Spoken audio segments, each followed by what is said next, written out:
Hey, what's going on, y'all? I hope everybody's having a great 2019 so far. The reason why I'm making this video is because I've been getting a lot of people that have been contacting me, asking me about my situation with Ztegrity. And so what I wanted to do was I wanted to make this video to bring some clarity. It's not going to be a long video. It's just going to give you an update of what's going on with me and where I'm at with Ztegrity right now.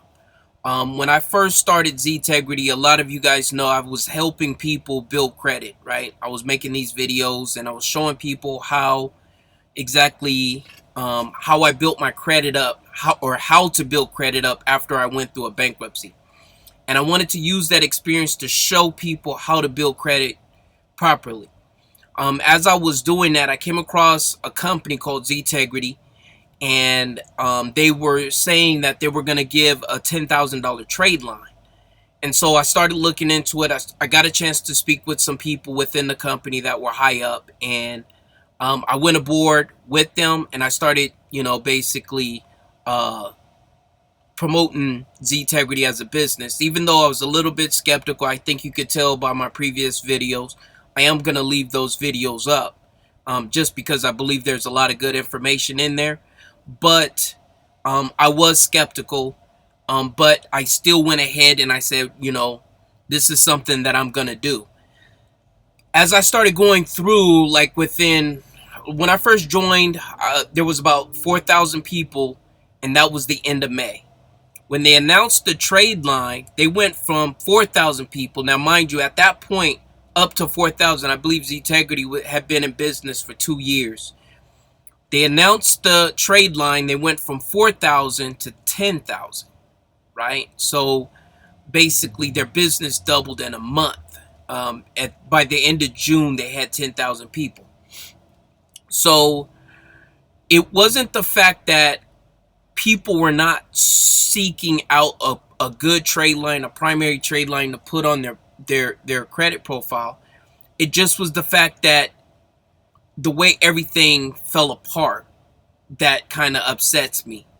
Um, I'm still a part of Ztegrity, and I support everything that Troy Mason does.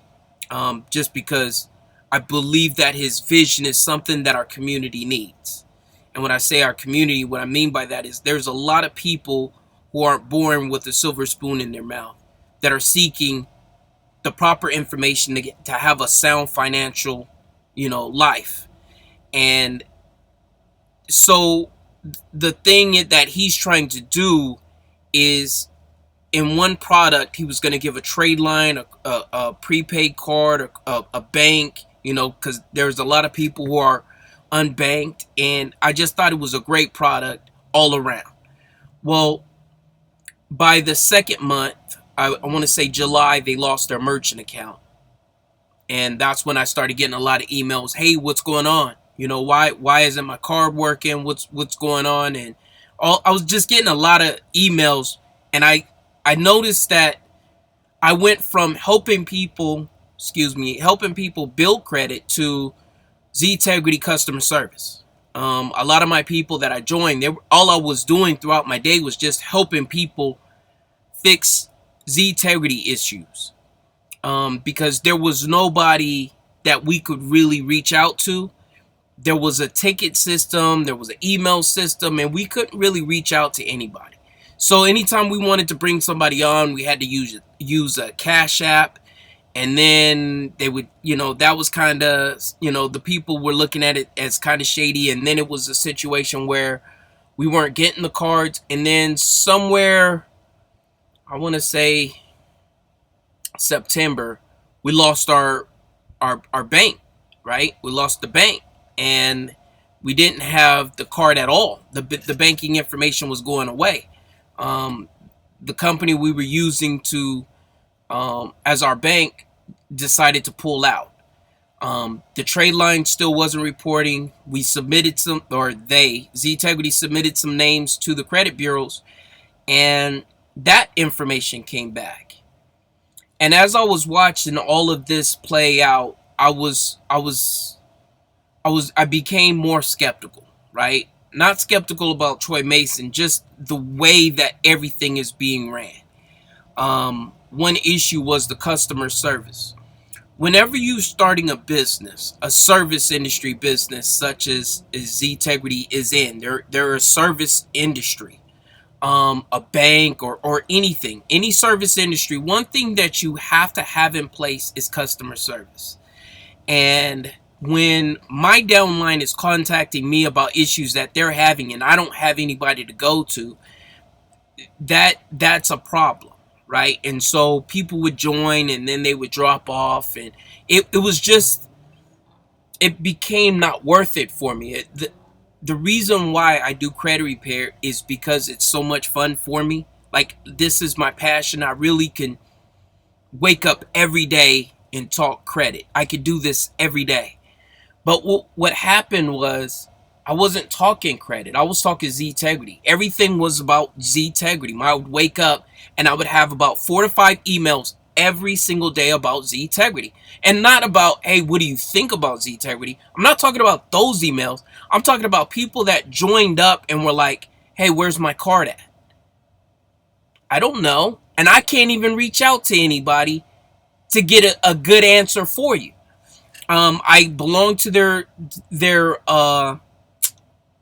Facebook forums, right? I belong to the Facebook forums, and the Facebook forums are really, really helpful, but it's not something that you can use in a timely manner to get back to somebody when you're in a service industry. At least that's the way I looked at it. I looked at it as somebody joined up underneath me. I'm in the service industry. I'm supposed to serve them. And I couldn't serve the people underneath me properly. And that became a problem. And I was bringing people on, and it just became a problem after problem after problem. And it just became not worth it for me. And then they started pivoting, right? Well, before they even pivoted, they came out and Troy Mason came out and he said that, he submitted the information to the credit bureaus, but he never scrubbed the files. And he didn't need the credit repair industry because we were bringing in all these people with these shady backgrounds with CPN numbers. I don't know if you know what CPN numbers are. And he didn't know what CPN numbers are. And I don't want to say he blamed the credit repair industry, but I felt like he took a shot at those of us that brought in a lot of people because we had a pretty good following in the credit repair sector. And that's what we dealt with. So when you announce a trade line and we have the people and we bring our people to you, I felt like he took a shot at those credit repair people and or us, because I consider myself a part of the credit repair industry. When he took a shot at the credit repair industry and he said he didn't need those people, need the credit repair people, I felt like, are you saying that the reason why the files didn't go through was because of the credit repair people? Now, there's going to be shady people regardless, but I felt like anytime you're using people's data, right? You look at Facebook. With Facebook, Mark Zuckerberg just went in front of Congress and he had to report in front of Congress. If you look at these companies that hold a lot of people's data, you're held to a higher standard, right? And I felt like Troy Mason should have known that from the very beginning, that if you're going to submit information to the credit bureaus, you're going to have to scrub these files. That's basic 101 business, right? You're not going to submit bad data to a credit bureau or a bank or any other financial institution. I just recommend you not do that. Scrub the file, make sure all the information is correct. And he didn't do that, but he took a shot at the credit repair industry, and that's fine. I'm not knocking him for that. If that's his feeling, that's fine. And anybody that comes on this channel that's a part of Ztegrity and think that I'm taking a shot at Ztegrity, no way, shape, or form am I taking a shot at Ztegrity. I don't need to. Everything, the way that it's playing out, it's speaking for itself. I don't have to take a shot at Ztegrity. The way that everything is being handled is being played out properly, right? And I want to make sure I'm clear when I say that. I don't have to take a shot at Ztegrity because I know that those people that have a strong downline, they're having to spend most of their day doing customer service. And at some point, you're going to burn out because you did not join Ztegrity to be a customer service rep, period. Right? And like I said, I'm not taking a shot, but it wasn't fun for me anymore. It wasn't something that, I even wanted to promote anymore because one, I didn't have the trade line, and two, all I was doing was customer service work. So as I was going along, I started seeing Ztegrity pivot. They said, okay, we're not going to be able to do the trade line. So what we're going to do is we're going to start offering credit repair. And I thought, that's interesting. You took a shot at the credit repair industry, but you're going to get in the credit repair industry. But what do you know about credit repair? And then they said, well, we linked up with a company that does credit repair. And I'm like, okay, I don't understand. I don't understand where we're going with this. So they went from that, and then they started offering business credit services to help people build business credit. And I'm thinking, now I know that's not a realm that they should be in, even though they linked up with somebody else. And I'm not knocking anybody that was helping Ztegrity with these services. My question is, what was Ztegrity's vetting process on these certain individuals and companies that was helping them, right? And now I didn't see the vetting process. So it just seemed like they woke up one night and said, okay, we're going to help people build credit. We're going to work with a credit repair company, and we're going to give people credit repair because they need help with credit repair. Then they say, okay, we're going to do business credit. And then they started offering hotel keys. Like they started using, I don't know. I don't want to speak too much on the hotel keys because I don't know every particular part. But once they started announcing that they were selling hotel keys, that's when I pulled out. I said, you know what? I can't do it anymore. I'm still affiliated with Ztegrity, but I can't, my heart's not in it, right? Because I'm a credit guy, and I just don't think that it's something that I can give to the people and in my heart be okay with it, right? Because one thing about it is I have to be able to give information to people and stand behind it. And the mistake that I made was I didn't vet Ztegrity the way that I should have, to the point where when I signed up, I didn't think that many people were going to follow me. I didn't know that my influence, I want to stay humble, but I didn't know that it was going to be that many people even watched the YouTube channel or even cared that much about credit and all this other stuff. There was a lot of people that reached out to me, and I didn't realize, wow, I didn't know this many people watched this channel. But long story short, I should have vetted it more. If I would have known that it was going to have this type of ramification on people, where people are going to pay their money and for a trade line. Let's be clear, they paid their money for a trade line and not receive the trade line, but offered other services to provide to other people. I just didn't think it was fair for me. I didn't think it was fair for the people that signed up. And we were put in a position to where most of the time, every time I talked to somebody, I was trying to put out a fire, right? And it just wasn't fun. So am I bringing anybody new into Ztegrity? No, I'm not. I'm taking a step back until Ztegrity gets in a pivot or going in a direction that I'm going, right? Because right now we're not going in the same direction. I'm not really sure. I don't want to speak on their business. I'm not sure exactly what it is that they're trying to do. I know they're trying to start a bank and all that other stuff. Once they get that in line, I think things will start taking off again. Like once that they start having to deal with third-party banks, they will be able to do what it is that they really want to do. But until then, I can't bring somebody on for the sake of a nice metal card. It's a beautiful card. or a I don't a hotel key. I don't know what you want to call it. And I'm not taking a shot. I just don't know what it is that they're offering, or credit repair service.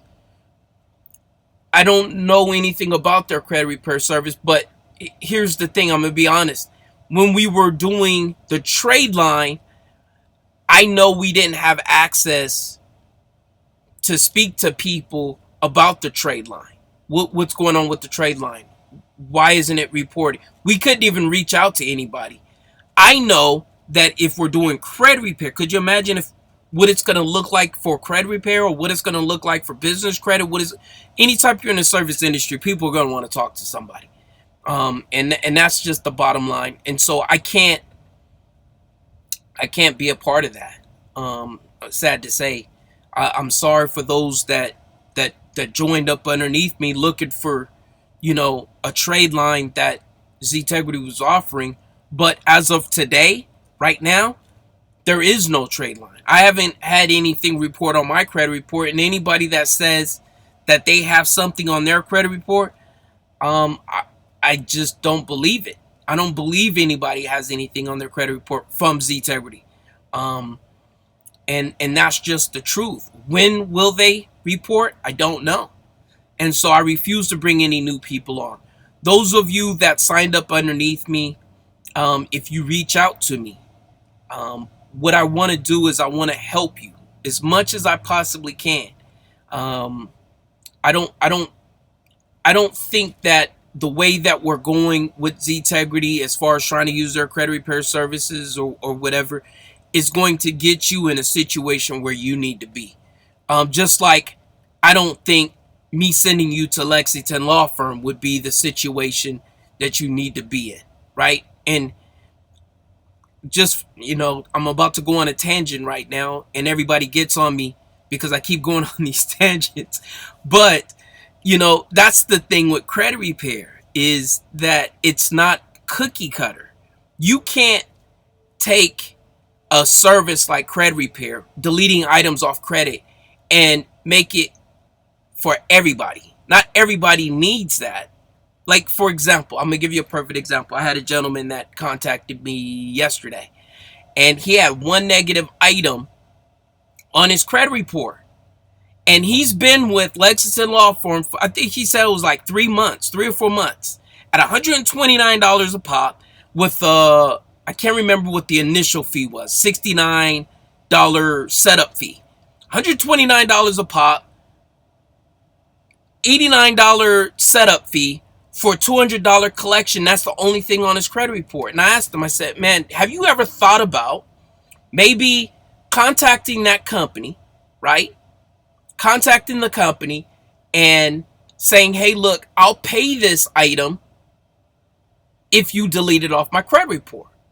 And he didn't even know you could do that. And I said, well, you're already like $400 in. You're more than what the collection cost, right? Like, think about it. Collection is only $200, but that's what these credit repair companies do. They get you in without really looking at your situation and making the decision that's best for you, right? And it's not just Lexington. It's not a shot at Lexington, but that's what a lot of credit repair companies do. And that's how I got into this industry in the first place, because I started seeing that there is no education or no common sense being applied in everybody's situation. Like, it's more of a service that's just being pushed on to people when they don't necessarily need it. And that's the problem I see with credit repair, and that's the only tangent I'm gonna jump on. If you're thinking about credit repair and you're thinking about getting items deleted, maybe there might be a different way to get that removed from your credit report other than just writing a letter to the credit bureau, right? And if you do write a letter to the credit bureau, what are you saying in your letter? Like, if you downloaded my book and you downloaded my newsletter, I give templates of letters, right? Of dispute letters. But here's the thing. Those are just templates for you to look at to see the common language, right? Because a lot of times people think you have to have attorney speak when they write a letter to the credit bureau. And a lot of times you don't. You just need to say, hey, look, something as simple as, hey, look, I see my open date is incorrect. Can you please correct this or delete this off my credit report? Voila, nothing more, nothing less. Just simple language. And that's what I'm trying to get people to understand. It's not magic. There's not a lot of magic in this industry. But you gotta do it right. The technique has to be right. If they know that you're just using somebody's template, chances are they're going to say verified, or give you some type of frivolous letter that you're using a credit repair company or something like that, and scare you away, and now you're not going to delete or dispute the item at all, right? So the reality of the situation is, that's why I have all the information and I try and give it out to you for free, so that there's a middleman between you and the credit repair companies. Sometimes you don't necessarily need to go get items deleted. Maybe there's a different route that you can take.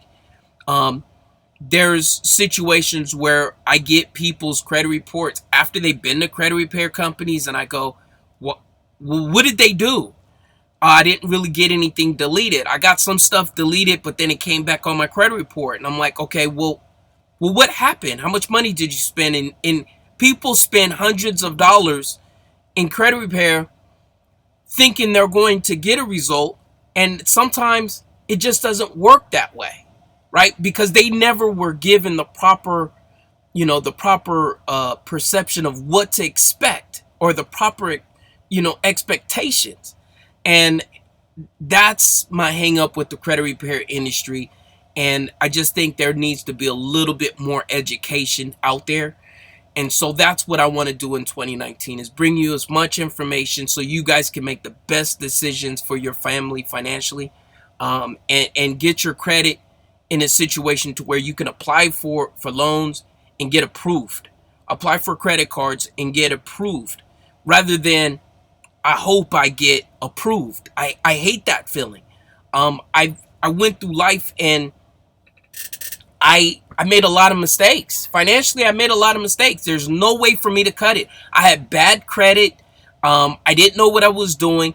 And how I got here was an obscene amount of reading, right? Watching YouTube and learning as much as I can, and trying things, and writing letters, dispute letters, to the point where I'm helping other people, right? And now I'm helping other people, and I'm seeing they have success, and I'm learning, constantly learning. When I get done with this video, I'm probably going to go watch another video on credit repair, or watch somebody else's video on something else that's going to enhance my education, and then I'm going to try and give it to you guys. Like, I do this day in, day out. And so I want you to get the information that I have for free. I don't want to charge you for all the information. There may be a time where I have to charge you for something, if it's something that you're like, Kenny, I need you to spend time with me and hold my hand and do this for me. Yeah, I'm going to have to charge you, because my time is worth money. That's just, it's really simple. But if I can teach you how to do these things, right, it's so much more valuable than me doing it. It's so much more valuable than you giving me your money and then me doing all the work for you, because you didn't learn anything. You learning it is worth more to you than you paying me and getting a result. Day in, day out. That's just my personal opinion. There's a lot of people that say, Kenny, just do it for me, and I don't want to do it. I get it, right? Not everybody wants to cut their grass. Not everybody wants to wash their car. A lot of times people just want to pay people to do it. But all I'm saying is, if you don't know how to cut your grass, right, let me show you how to cut your grass, and then after that, I'll cut it. Let me show you how to wash your car, but after that, I'll wash it. But as long as you know, and then after that, we can, go from there. If you say, hey, look, you know what? I think I can do this. All right, great. Or if you say, Kenny, nah, I still don't want to do it. All right, great. I'll do it for you. But it's going to cost you, right? And that's the thing, right? And making sure that your money is being spent wisely. One thing I don't do is, if you do not have any type of revolving lines of credit, we can't talk credit deleting items off your credit report, right? Because I know I'm going a lot longer than I expected to in this video, and I apologize. Probably wanted something short, but when you go into credit repair, a lot of times these credit repair companies will go, well, when you start this program, you can't apply for new credit. And so you start and you're deleting items, but what are you doing with your credit report during that time you're disputing items on your credit report, right? So what I like to do is we get the credit. Like, let's say you have $100 a month to set up for credit repair, whatever it is, $50 a month, whatever it is. You take that money, if you don't have the revolving lines of credit, right? And you go out and you get yourself the secure credit cards that you need, right? And because I've been in the game, I can pretty much tell you which cards you need to apply for, and which ones you don't need to apply for. We get you those secure credit cards, those revolving lines of credit, and maybe an installment loan, like if you don't have an installment loan. And then we start getting into the credit repair. While we're doing the credit repair, now you have lines of credit that are seasoning. So when you get done with your credit repair, right, when you're done deleting items off your credit report, you have a good credit score, right? Because if you do it vice versa, let's say I go through and I spend 6 months. Let's say everything goes great. I delete everything off your credit report in 6 months, and you don't have credit. Now you have to go out and start establishing credit. You see what I'm saying? Now you just lost 6 months of time, right? Well, that 6 months of time, we could have been building up your credit, making sure your credit is right. And that's how I work with people. Like, if you only have one card, hey, look, maybe you should get this secure credit card, and then we start credit repair. If you already got an installment loan, maybe we don't need to do an installment loan. Maybe it just really depends. It's not a cookie cutter process, right? Sitting down kneecap to kneecap with somebody, we don't necessarily have to sit down in front of each other, but talking with you about your personal financial situation, your goals, what you're trying to achieve, is much needed in the credit repair industry, right? It's a service that you're providing. It's not a cookie cutter. I'm gonna delete your delete your negative items off your credit report, and that's how most people pitch the industry, and that's my hang up. I'm not gonna keep you guys too long. That's my information on Ztegrity. I apologize, I went on a tangent. I want you guys to join the channel. If you haven't subscribed to the channel, believe it or not, 70% of the people that watch my YouTube channel aren't even subscribed to the channel. I don't get it. Subscribe to the channel. It's there. Every time I make a video, if you ring the notification bell, every time I make a video, you get notified. It doesn't cost you anything. It doesn't cost you any time. The only thing that it shows is when you look in your notifications, it says, hey, Kenny made a video. That's it. It's not, nothing hard. You're not going to, get, some spam email from me or anything like that. It's just saying, hey, look, every time Kenny makes a video on credit repair or building credit or anything, you get notified. That's all it is. But please subscribe to the channel, ring the notification bell, and if you haven't got a chance to download the book Credit Anatomy that I wrote, it's free. You don't have to worry about paying anything. And all it does is it goes through and teaches you the basics of credit, right? A lot of people don't understand how is that FICO algorithm scored. There's new models that's coming out. There's new information that's coming out. If you join my newsletter, like when you join to get the book, when you join my newsletter, I send out emails that talk about the current events that goes on, like the new FICO algorithm that's coming down the pike, how it's going to affect you. It's not what a lot of people are saying it is. It's not as serious. There's so many different FICO algorithms out there right now that you got FICO 2, FICO 08, FICO 9. Like, there's so many different ones right now that people don't even talk about, that you will get to know about if you join the newsletter. That, you know, I think people are trying to put so much fear into people about this new FICO, you know, oh, they're going to be looking at your bank accounts now. Okay, you know, how many institutions are going to actually use that? I don't think as many as everybody is touting them to be. But long story short, you know what? I appreciate your guys' time. I could do this all day, all night. I'm going to catch you guys on the next one. If you guys want to reach out to me, Kenny@creditliving.com is my email. I'm a little bit behind on my emails, but I'm going to catch up. I should be caught up by the end of this weekend. And, you know, just hit me up and I'll catch you guys on the next one. Talk to you later. Bye-bye.